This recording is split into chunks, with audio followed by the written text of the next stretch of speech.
Good morning, students. Myself, Patel बीना। आज मैं आपको स्टैंडर्ड 7th का हिंदी पढ़ाने वाली हूँ। हमारी बुक का नाम बाल महाभारत कथा है। हमारा सेकंड लेसन है भीष्म प्रतिज्ञा। भीष्म यानी कि देव व्रत। हमने अगले लेसन में देखा था कि शांतनु और गंगा का जो पुत्र था उसे देवव्रत कहते हैं। देवव्रत जब बड़ा हो जाता है तब गंगा उन्हें शांतनु को सौंप देती है। अब आगे का लेसन हम स्टार्ट करते हैं।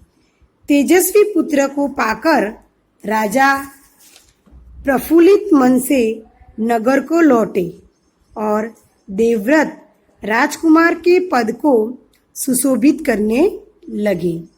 4 वर्ष और बीत गए। एक दिन राजा शांतनु यमुना तट की ओर घूमने गए तो वहां अप्सरा सी सुंदर एक तरुणी खड़ी दिखाई दी। तरुणी का नाम सत्यवती था। गंगा के वियोग के कारण राजा के मन में जो विराग छाया हुआ था वह इस तरुणी को देखते ही विलीन हो गया। उस सुंदरी को अपनी पत्नी बनाने की इच्छा उनके मन में बलवती हो उठी और उन्होंने सत्यवती से प्रेम याचना की। सत्यवती बोली, मेरे पिता मल्हाओं के सरदार है, पहले उनकी अनुमति ले लीजिए, फिर मैं आपकी पत्नी बनने को तैयार हूँ। यहाँ राजा शांतनु ने अपने तेजस्वी पुत्र पाकर खुशी खुशी नगर लौट आते हैं। देवव्रत राजकुमार के पद को सुशोभित करने लगे। इस तरह से 4 वर्ष बीत गए। एक दिन राजा शांतनु यमुना नदी के तट पर घूम रहे थे। वहीं उन्होंने एक सुंदर स्त्री तरुणी को देखा। उसका मन वहीं पे मोहित हो गया। उस तरुणी का नाम था सत्यवती। उस सुंदर युवती ने राजा शांतनु का मन मोह लिया था। उन्होंने सत्यवती से प्रेम की याचना की। सत्यवती ने बताया कि मेरे पिता केवटों के सरदार हैं, आप उनसे अनुमति ले लीजिए, फिर मैं आपसे विवाह करने को तैयार हूँ। राजा शांतनु ने जब अपनी इच्छा उन पर प्रकट की तो केवट राजा ने कहा, आपको मुझे एक वचन देना पड़ेगा।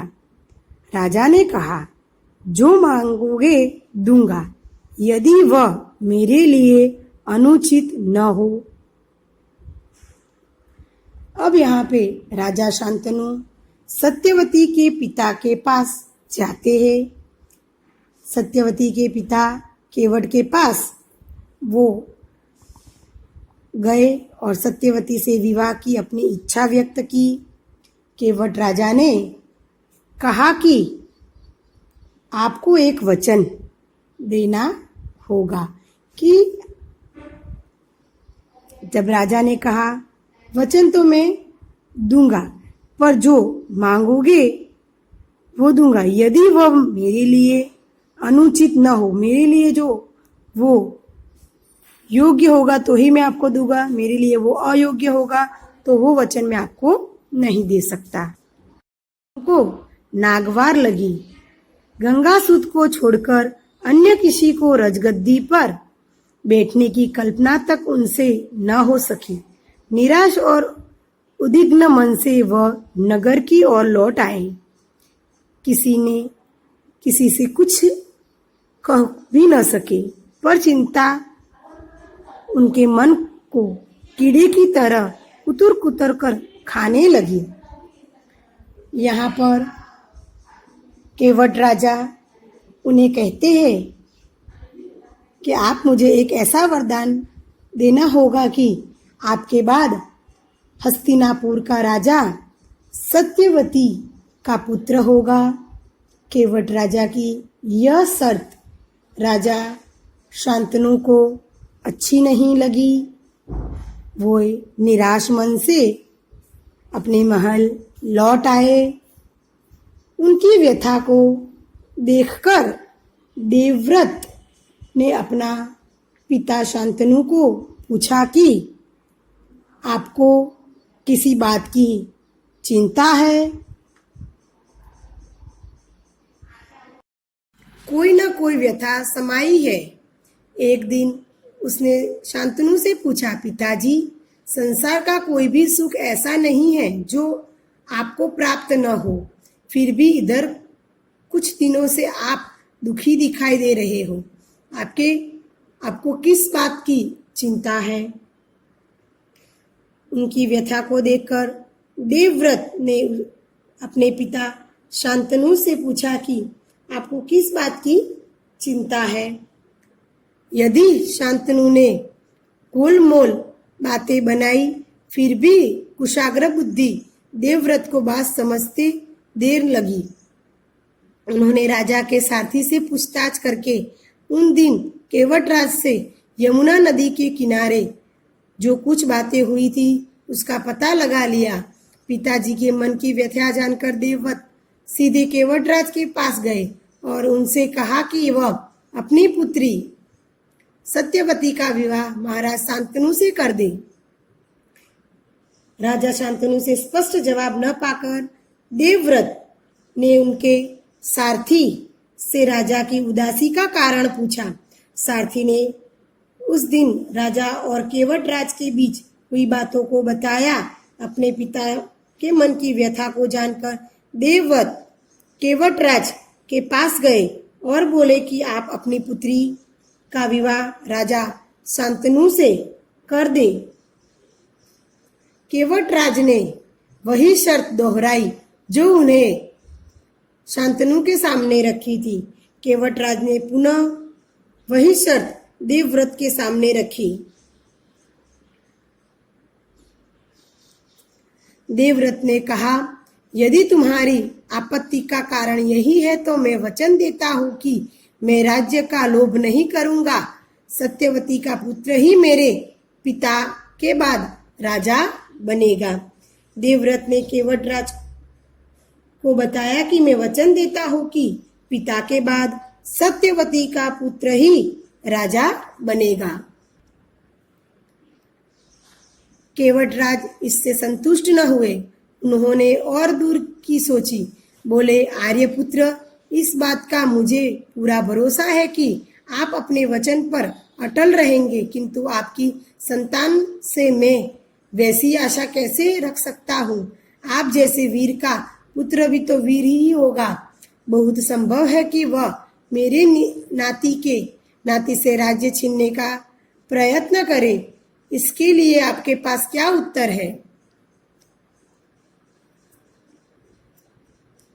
देवव्रत ने इस वचन से केवटराज संतुष्ट नहीं हुए और बोले, आर्यपुत्र, मैं जानता हूं कि आप अपने वचन पर अटल रहेंगे, लेकिन आपकी संतान से मैं वैसी आशा कैसे रख सकता हूँ?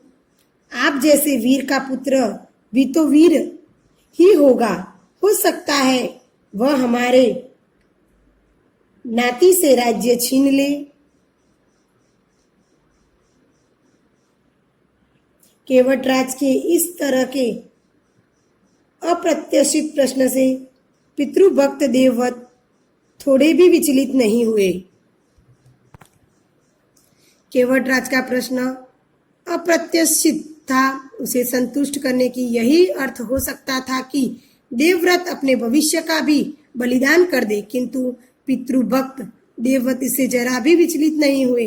गंभीर स्वर में उन्होंने यह कहा, मैं जीवन भर विवाह नहीं करूंगा, आजन्म ब्रह्मचारी रहूंगा। मेरे संतान ही नहीं होंगे। अब तो तुम संतुष्ट हो। किसी को आशा न थी कि तरुण कुमार ऐसी कठोर प्रतिज्ञा करेंगे। देवव्रत ने भयंकर प्रतिज्ञा की थी, इसलिए उस दिन से उनका नाम ही भीष्म पड़ गया। केवटराज ने सानद अपनी पुत्री को देवव्रत के साथ विदा किया।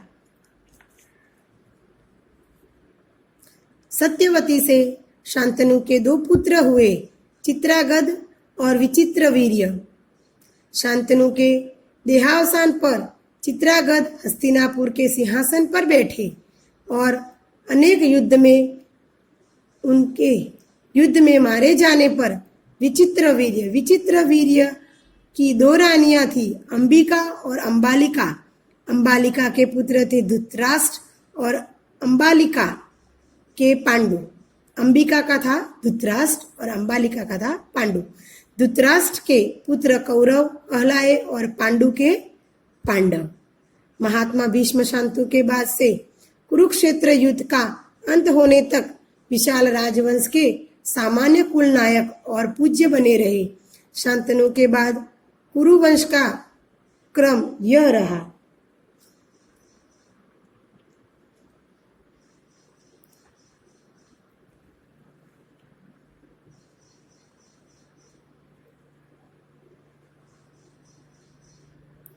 केवटराज के इस तरह अप्रत्याशित प्रश्न से पितृ भक्त देवव्रत थोड़े भी विचलित नहीं हुए। उन्होंने गंभीर स्वर में कहा कि मैं जीवन भर विवाह नहीं करूंगा, आज जन्म में ब्रह्मचारी रहूंगा। देवव्रत की इस कठोर प्रतिज्ञा के कारण ही उनका नाम भीष्म पड़ गया। केवटराज ने खुशी खुशी अपनी पुत्री को देवव्रत के साथ विदा कर दिया। सत्यवती से शांतनु के 2 पुत्र हुए, चित्रागध और विचित्रवीर्य।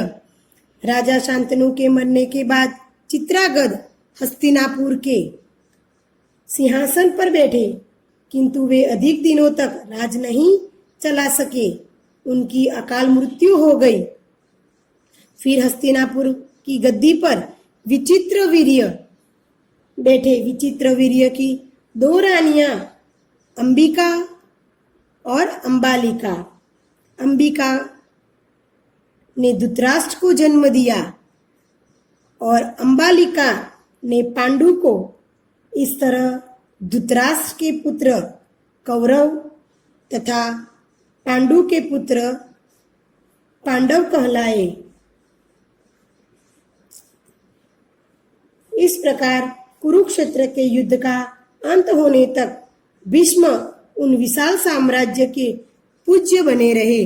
महात्मा भीष्म शांतनु के बाद से कुरुक्षेत्र युद्ध का अंत होने तक विशाल राजवंश के सामान्य कुल नायक और पूज्य बने रहे। शांतनु के बाद कुरुवंश का क्रम यह रहा। इनके बाद उनका वंश ऐसे रहा। पहले थे शांतनु, उनकी 2 रानियां, उनसे गंगा से शादी किया। गंगा का पुत्र है देवव्रत। सत्यवती दूसरी उनकी रानी, उनके 2 पुत्र चित्रागध और विचित्रवीर्य। विचित्रवीर्य की 2 रानियां थी, एक थी अंबिका और एक थी अंबालिका। अंबिका के ने धृतराष्ट्र को जन्म दिया और धृतराष्ट्र के जो बच्चे थे वो कौरव के नाम से प्रचलित हुए। अंबालिका ने पांडु को जन्म दिया और पांडु के जो बच्चे थे वो पांडव कहलाए। शब्दार्थ प्रफुल्लित, इसका मीनिंग है प्रसन्न।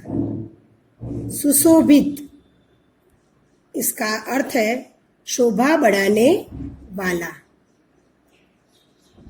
तरुणी, इसका अर्थ है युवती। अप्सरा,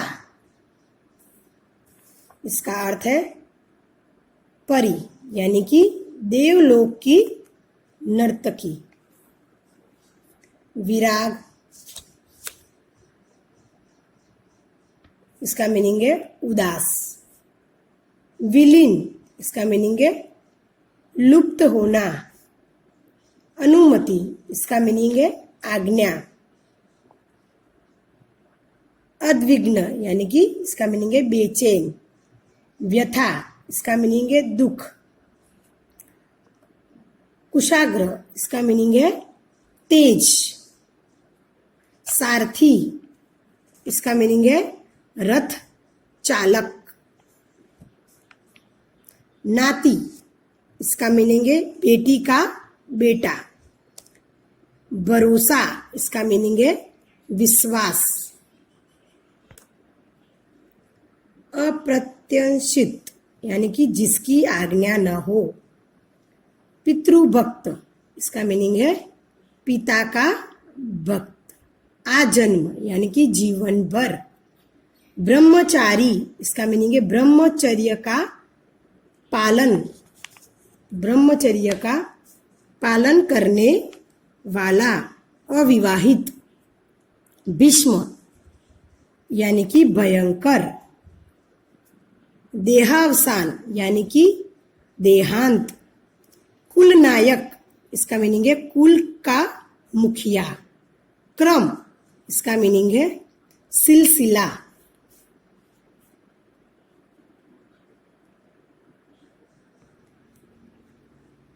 लघु उत्तरीय प्रश्न 1। सत्यवती कौन थी? राजा शांतनु ने उसे कहाँ देखा था? इसका उत्तर सत्यवती केवटों के सरदार की पुत्री और राजा शांतनु की दूसरी पत्नी थी। राजा शांतनु ने उसे यमुना तट पर देखा था।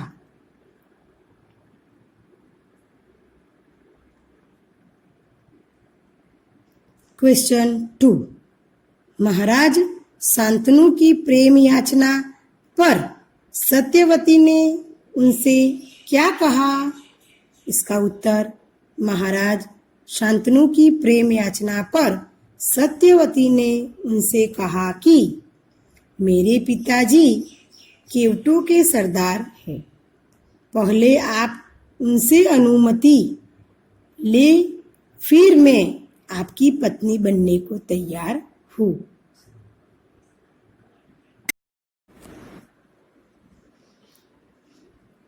क्वेश्चन 3। केवटराज ने शांतनु से क्या कहा? उत्तर अपनी पुत्री सत्यवती के विवाह का प्रस्ताव सुनकर केवटराज ने महाराज शांतनु से कहा, उनके बाद हस्तिनापुर के राज सिंहासन पर सत्यवती का पुत्र बैठेगा। इस बात का वे वचन दे। क्वेश्चन 4। राजा शांतनु की दुविधा क्या थी? उनकी दुविधा, शांतनु की दुविधा यानी कि उनकी उलझन क्या थी? तो राजा शांतनु की दुविधा यह थी कि वे गंगा पुत्र देवव्रत के अतिरिक्त किसी और को राज सिंहासन देना नहीं चाहते थे। क्वेश्चन 5। देवव्रत को पिता के दुख का पता कैसे चला? इसका उत्तर है राजा शांतनु को निराश और चिंताग्रस्त देखकर देवव्रत को उनके दुख का पता चला। क्वेश्चन 6। देवव्रत के आश्वासन पर भी केवटराज सत्यवती के विवाह के लिए राजी क्यों नहीं हुए? इसका उत्तर केवटराज को डर था कि देवव्रत जैसे वीर का पुत्र भी वीर ही होगा और भविष्य में वह उसके नाती से राज्य छीन लेगा। यही सोचकर देवव्रत के आश्वासन देने पर भी केवटराज सत्यवती के विवाह के लिए राजी नहीं हुए। क्वेश्चन 7। शांतनु के बाद राज सिंहासन किसे दिया गया? इसका उत्तर है शांतनु के बाद राज सिंहासन सत्यवती के पुत्र चित्रागंत को दिया गया।